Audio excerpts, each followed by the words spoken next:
आजाद भारत में आज पहली बार प्रधानमंत्री मोदी ने राजनीतिक भ्रष्टाचार पर एक ऐसा कड़ा कानून बनाया है जिसके दायरे में खुद प्रधानमंत्री भी आते हैं।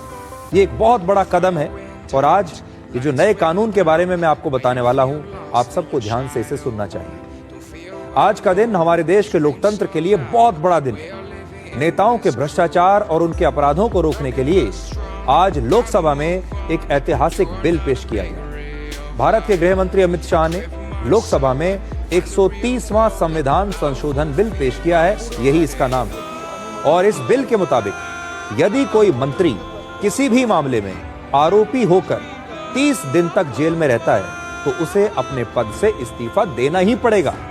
यदि आरोपी मंत्री 30 दिन के अंदर इस्तीफा नहीं देता तो 31वें दिन स्वतः उसे उसके पद से हटा दिया जाएगा। और यह नियम सब पर लागू होगा।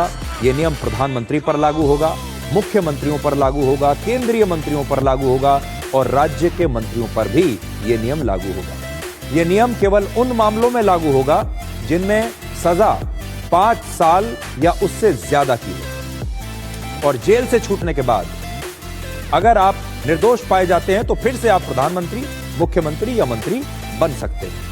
तो ये बिल है, उसकी एक कॉपी आज मैं अपने साथ लेकर आया हूं और आज पूरे देश को ये समझना होगा कि ये जो कानून बनने वाला है, अगर ये बन गया कानून तो ये एक ऐतिहासिक कानून है और इसके अंदर सब कुछ बताया गया है।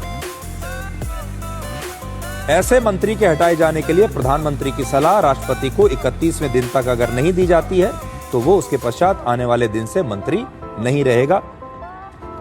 कोई मंत्री जो इस प्रकार पद धारण करने के दौरान लगातार 30 दिन की किसी अवधि के लिए किसी अपराध के लिए गिरफ्तार किया जाता है और कारावास में रहता है, ऐसा अपराध जो 5 साल या उससे ज्यादा की अवधि का जिसमें दंड है, तो उसे 31वें दिन तक फिर हटा दिया जाएगा।